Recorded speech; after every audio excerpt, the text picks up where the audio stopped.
Esta parte de mi trabajo como psicoterapeuta es la que más me encanta. Cuando mis pacientes tienen estas grandes revelaciones que además ya van a implicar un cambio importante en su vida.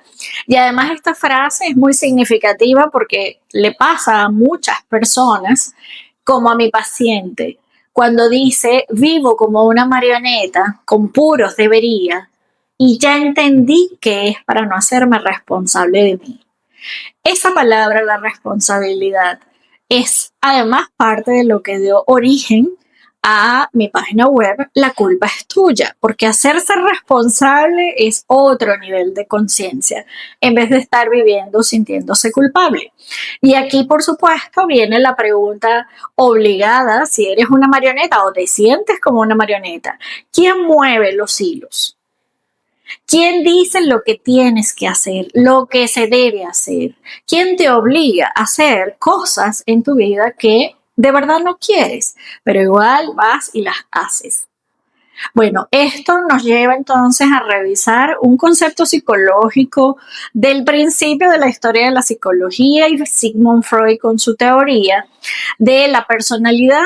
Si recuerdas, en el bachillerato, en la secundaria, esto es psicología muy básica y de conocimiento común. El aparato psíquico, Freud lo dividía en tres partes: el ello, el yo y el super yo.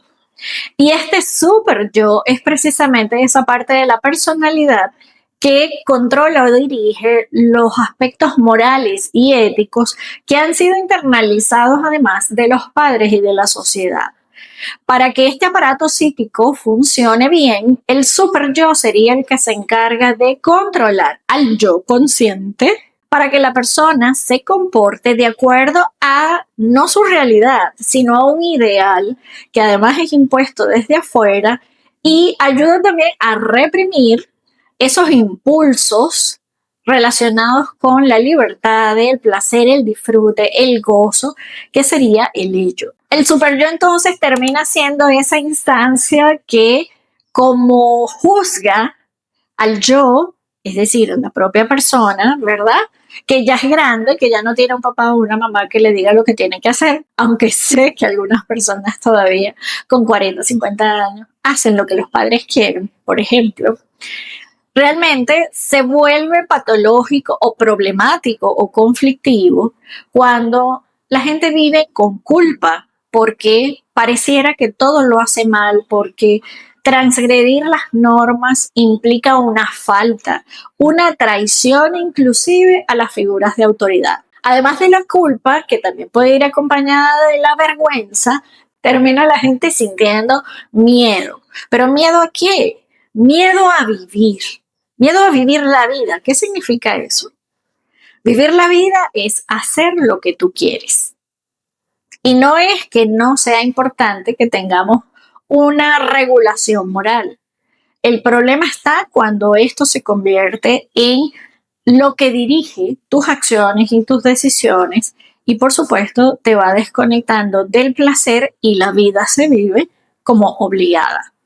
Y tengo que hacer aquí un inciso antes de entrar en el tema más a profundidad. Tú sabes cuál es el privilegio de ser una persona adulta, que no lo tienen los niños y las niñas, que eres libre de elegir lo que quieres hacer en tu vida, que eres libre de escoger cuándo, cómo, dónde, con quién haces las cosas que tú deseas en tu vida. Pero, por supuesto, como todo en la vida, las elecciones tienen un costo. Parte del costo es esto: vivir como una marioneta, sometido, sometida, pasivamente, esperando que alguien diga qué es lo que se va a hacer. Y cuando no hay nadie que te lo diga, pues aparecen todos estos sentimientos de culpa, de miedo, de inseguridad, de vergüenza, de insuficiencia y muchos más que ya hemos venido trabajando a lo largo del podcast. Entonces, en este episodio vamos a ver cómo una persona se puede llegar a sentir una marioneta y cómo se puede empezar a cambiar esto.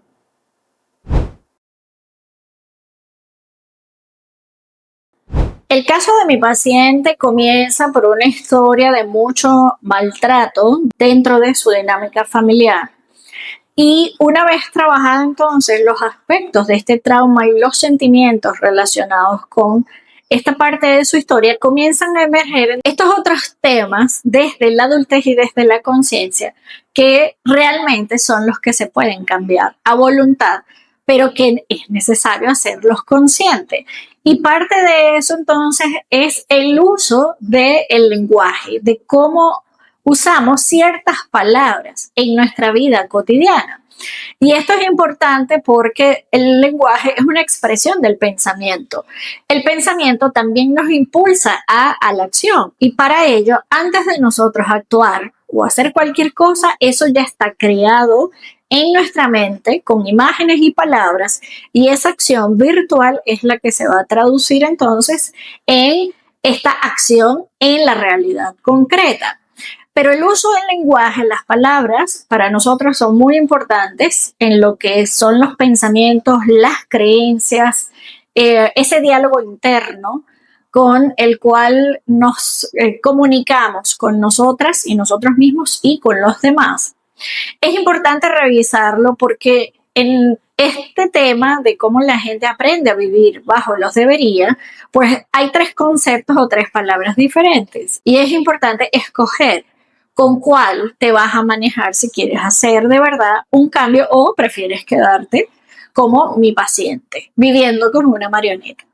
Hay una gran diferencia entre deber, poder y querer. El deber, como ya lo estás entendiendo fácilmente, tiene que ver siempre con un mandato, con una obligación, con algo que viene de afuera, no es tu elección. Alguien decidió por ti qué es lo que tienes que hacer. Es un poco lo que hace el trabajo del super yo, la moral o esta parte, digamos, regulatoria de la sociedad que dicta muchas veces de forma explícita o implícita cuál debería ser el comportamiento de las personas. Cuando hablamos de poder, hablamos de capacidades, es decir, las cosas que tú puedes realmente o las que no puedes hacer. Por ejemplo, ¿puedes volar sin usar un instrumento o un medio de transporte? No. ¿Puedes respirar debajo del agua? No. ¿Puedes bailar? ¿Puedes hacer una cita? ¿Puedes seducir a una persona? ¿Puedes estudiar? Sí. Eso se puede. Por lo tanto, todos los seres humanos tenemos unas capacidades y tenemos bastantes y tenemos otras incapacidades porque nuestra naturaleza, nuestra estructura anatómica no nos los permite. Y por eso cuando la gente dice, no, es que no puedo dejarlo, no, es que no puedo decirle lo que siento. No, si puedes. Lo que pasa es que no quieres. ¿Por qué? Porque si lo haces, eso va a tener una consecuencia. Y aquí entonces mira la diferencia entre poder y querer. El querer alude a deseo, a las ganas de. Por lo tanto, tiene un aspecto y es el aspecto emocional de las acciones que elegimos hacer en nuestra vida. Estas ganas, este impulso que nos lleva a la acción, van siempre orientadas a obtener placer. En esencia, los seres humanos no quieren vivir el dolor. Recuerda siempre eso. Los seres humanos queremos el bienestar, queremos el placer o queremos el equilibrio. Y muchas de las acciones que hacemos realmente están enfocadas en obtener eso que llamaríamos el equilibrio, que se siente como calma, como tranquilidad, como paz, ¿sí? Ese es como lo mínimo que podemos sentir con respecto a la parte agradable de las emociones. Por lo tanto, nosotros los seres humanos siempre vamos a tener ese impulso, esas ganas de hacer las cosas que queremos en la búsqueda o en la obtención del bienestar y del equilibrio. Entonces, no es lo mismo decir, yo quiero comerme un chocolate, a yo podré comerme un chocolate o tengo que comerme ese chocolate. O es diferente también a decir, tengo que hacer una dieta para adelgazar. Yo puedo hacer una dieta para adelgazar. Claro, todo el mundo puede.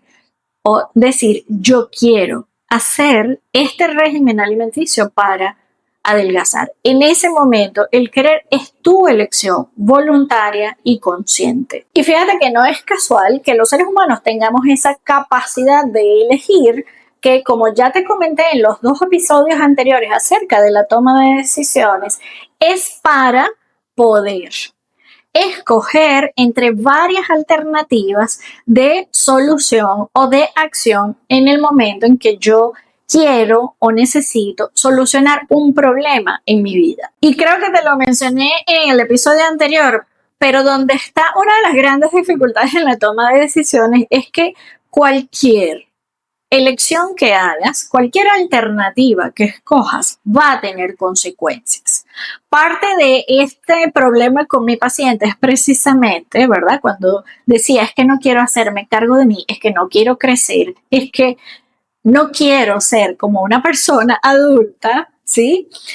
Es que precisamente nada más el hecho de visualizar, anticiparse a las consecuencias de las acciones que ella o cualquier persona hace, se dispara la ansiedad, porque aquí es donde viene la parte importante de la toma de decisiones. Toda decisión va a implicar algún grado de riesgo, pero ese riesgo no es algo que te va a matar, no es algo que te va a poner en peligro.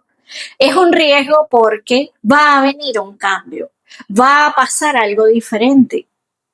Y la duda, el miedo o la inseguridad tiene que ver con que si la persona va a ser capaz de afrontar ese cambio, esa diferencia, ese algo nuevo que me va a transformar a mí, pero que va a tener unas consecuencias, un costo, un impacto afuera, y por lo tanto estoy corriendo el riesgo de perder relaciones, de que me rechacen, de que me juzguen y yo no pueda soportar o tolerar el juicio y cosas así por el estilo que le pasan a la gente por la cabeza cada vez que tiene que tomar una decisión que es para su bienestar, que debe venir desde el deseo, no desde la obligación, y que por supuesto sabe que va a tener unas consecuencias, aunque no podamos los seres humanos estar claras en cuáles son todas esas consecuencias, pero sabemos que vienen.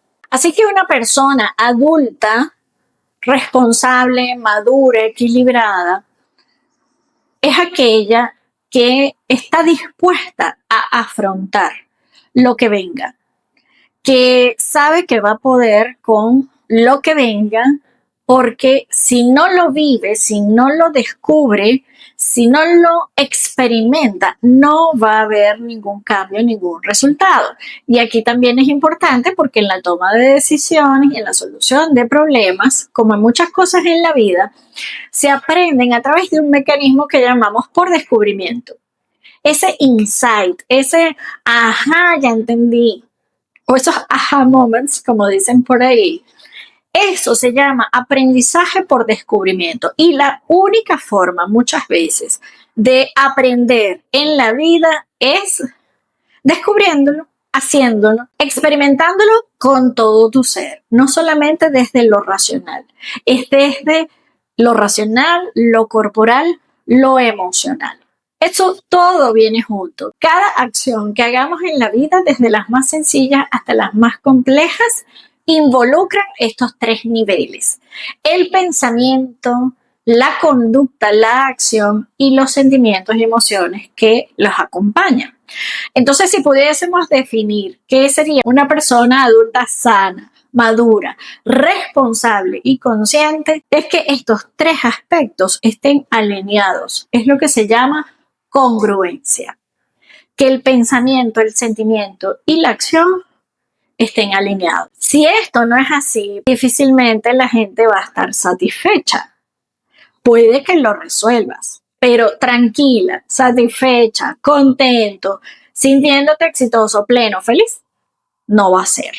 De formas diferentes vas a poder entender lo que es entonces la salud mental también a través de mi página web, laculpaestuya.com.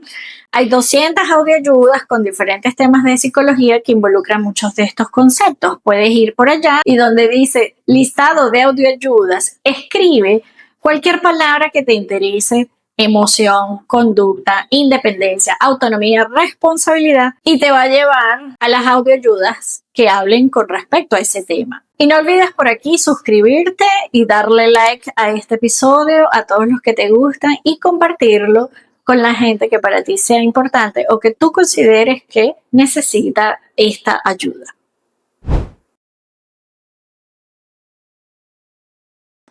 Hablemos ahora de la moral, pero especialmente de la moral culpabilizadora. ¿A qué nos referimos nosotros con la moral? La moral se refiere a ese conjunto de costumbres, normas, hábitos que regulan la conducta de los seres humanos dentro de la sociedad para distinguir lo correcto de lo incorrecto. En esencia, es importante que los seres humanos tengamos un marco regulador para controlar la conducta y al principio para los seres humanos viene desde afuera. ¿Por qué? Porque en la infancia los seres humanos no tenemos la capacidad de autocontrolarnos. El control viene de afuera y el objetivo entonces es dirigir esa conducta para que las acciones y los aprendizajes infantiles encajen dentro de eso que se llama lo correcto o lo incorrecto. Tienes que hacer la tarea, debes portarte bien en la escuela, hay que estudiar, hay que respetar a los mayores. Ok, o sea, es decir, esos mandatos en la infancia tienen su sentido y son necesarios. Pero una vez que ya tú eres una persona grande, adulta, la moral además se convierte en algo muy relativo. Está la moral social colectiva, por supuesto, pero también está la moral dentro de cada núcleo familiar. Dentro de cada cultura familiar hay una moral específica. Y cuando ya tú eres grande, pues entonces, si te mantienes viviendo bajo esa moral infantil, rígida, que aprendiste en su momento, que era necesaria en ese momento, terminas entonces sometido o sometida. Y eso va a generar una gran culpa que si en un momento era protectora, porque alguien tenía que decirme que era lo que estaba bien y que estaba mal, luego se convierte en la vida adulta en una culpa insana, irracional, que te limita y que te genera una gran infelicidad. ¿Qué tendría que pasar entonces realmente en el desarrollo evolutivo de los seres humanos? Que esa moral aprendida en algún momento se empieza a cuestionar. Por lo general, esto comienza a ocurrir en la adolescencia. Y esa moral ya deja de ser moral para convertirse entonces en la ética personal. Es decir, de todo lo que a mí me enseñaron para cumplir con lo correcto y lo incorrecto, que me protegía, que me ayudaba a ser una mejor persona y a desarrollar una serie de valores y principios, no significa que todos van a seguir teniendo algún grado de validez o van a funcionar en la vida adulta. Por lo tanto, yo como ser humano puedo hacer adaptaciones, puedo hacer cambios en mi propio sistema de valores. De hecho, nosotros no desechamos todo lo que nos enseñaron nuestros padres. O sea, algunas cosas sí fueron y estuvieron bien, pero hay otras que no. Y como persona adulta, teniendo la capacidad de reflexionar, yo desarrollo mi propio sistema de valores y creencias del comportamiento con la sociedad. A eso es lo que le llamamos la ética personal. Esta ética ya no se refiere a esto está bien o esto está mal, que es lo que para muchas personas y pacientes es lo que va dirigiendo gran parte de sus decisiones. Ahora, para mí, yo lo veo de esta forma. Es que no es que esté bien o esté mal, porque la mayoría de la gente no genera daño, no transgrede el derecho de los demás para herir o para dañar, por lo menos no con conciencia. Ahora en la vida adulta es que esto funciona o no funciona para mí. ¿Me ayuda o no me ayuda en mi estilo de vida, en mis creencias, en mis deseos, en mis metas personales? Entonces aquí ya lo correcto o lo incorrecto no dirige las elecciones. Y creo que también te lo dije en el episodio anterior, no hay decisiones correctas o incorrectas, hay decisiones. Y las decisiones son buenas si te generan bienestar y satisfacción y tranquilidad. Las decisiones no son tan buenas o son muy malas si te generan daño a ti mismo, malestar, infelicidad, etc. Así que en la vida adulta, para hacer estos cambios, inevitablemente hay que cuestionar el sistema del cual venimos, tanto familiar como social, porque sin cuestionamiento no hay cambios. Pero me lo cuestiono yo para mi existencia, para mi vida, para mi forma de ser y mi personalidad. No voy a intentar imponer mis valores y mis creencias, porque eso sería exactamente violencia, dominación y control. Simplemente yo decido qué voy a hacer, cómo lo voy a hacer, cuándo lo voy a hacer, cuáles son las condiciones que yo necesito, deseo y quiero. Es decir, te conviertes en la autoridad de tu propia vida. No hay nadie ya en la vida adulta que te diga lo que tienes o debes hacer, porque parte de la adultez es haber aprendido todo eso. Así que nadie tendría que decirte qué es lo que te corresponde como persona adulta, miembro de una familia, de una comunidad, de una sociedad, de un país, etc.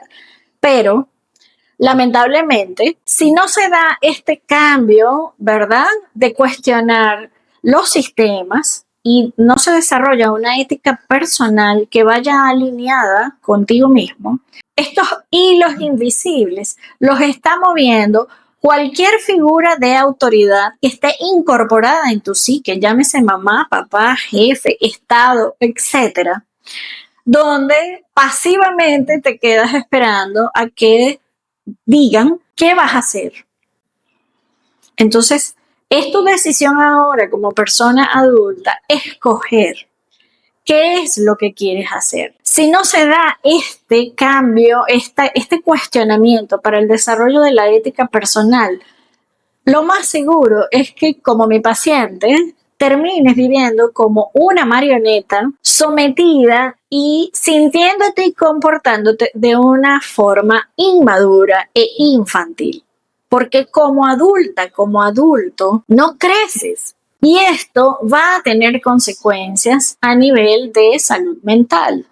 Eso que llamamos neurosis desde la clínica abarca una gran cantidad de problemas, desde la depresión y la ansiedad hasta el hecho de vivir desconectada, desconectado, sometido, desde el victimismo, en un sufrimiento casi permanente, con una queja, con un desagrado por la vida que termina siendo enfermedad mental. Cuando se desarrolla la ética personal y tú comienzas a decidir qué quieres, qué es lo mejor para ti, cuál es la forma que más te conviene, la menos costosa en términos energéticos, de tiempo, de dinero, porque tenemos el derecho y la capacidad de hacerlo de esa forma, entonces empiezas a sentirte autorrealizada, autorrealizado, te estás autocuidando, estás elevando o aumentando tu nivel de autoestima, estás siendo una persona autónoma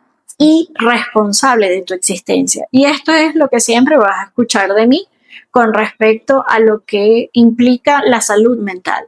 Es ser una persona autónoma que decide, que escoge qué quiere para su vida, sin prestarle atención, sin dejarse influenciar por toda esta visión social que no te está aportando. Y ojo, no estoy diciendo que vamos a acabar con la sociedad, no, nada que ver. Y vamos a hacer protestas y vamos a convertirnos en unas anarquistas guerrilleras. No, yo no estoy diciendo nada de eso. Estoy diciendo que los sistemas humanos tienden a ser controladores, autoritarios, que se imponen, que dominan y coartan muchas libertades en la vida de los seres humanos. Y eso está más que estudiado por la psicología a partir del siglo XX. De lo que estoy hablando es que para tú encontrar tu lugar en el mundo, ser feliz y ser una persona sana, tienes que dejar de ser una mayoría y te conviertes en una minoría, porque la gente sana es minoría. porque la gente empoderada, la gente segura, la gente que defiende sus puntos de vista, la gente que consigue lo que quiere por decisiones conscientes, con sus recursos, sin transgredir el derecho de los demás y para el propio beneficio y satisfacción personal, es la gente sana. Y por eso me he dedicado a comunicarte estos aspectos de la psicología que se refieren a cómo es vivir una vida sana o cómo llegar a ser una persona equilibrada, una persona feliz, una persona que se ama a sí mismo y que se cuida. Y es cuestionando y generando los cambios, pero los cambios los generas tú, primero que nada, con tu vida. Lo demás viene por añadidura, si hay resonancia o si hay algún tipo de afinidad, créeme, tu cambio también va a ayudar a que otras personas cambien. Pero es un trabajo y requiere tomar muchas decisiones y hay que escoger dejar de ser marioneta. Si no, bueno, ya sabes, no eres dueña, no eres dueño de tu vida. Alguien más está decidiendo tu vida. Y eso ahora es responsabilidad tuya. Como siempre, para finalizar, ya sabes que es importante muchas veces que estos cambios, que no son tan sencillos y son costosos desde todo punto de vista, requieren muchas veces acompañamiento, requieren información científica de profesionales capacitados, además legalmente, que asumen las responsabilidades de lo que implica un proceso de cambio personal para el bienestar y la salud mental. Y para cerrar este episodio, puedes usar una frase que siempre usé en todas las audioayudas que están en mi página web. Es tu responsabilidad dejar de ser una marioneta o seguirás sintiendo siempre que la culpa es tuya. No olvides pasar por mi página web si necesitas ayuda, acompañamiento profesional. Allí está mi equipo de colegas colaboradores en el servicio de psicoterapia online. Están las 200 audioayudas y los libros, que también son una manera en que puedes obtener la información que te oriente y que te guíe. No va a sustituir el tratamiento psicológico, pero sé que te puede iluminar para que tengas tus pequeñas revelaciones y hagas el cambio que quieres y que estás buscando. Nos vemos en el siguiente episodio.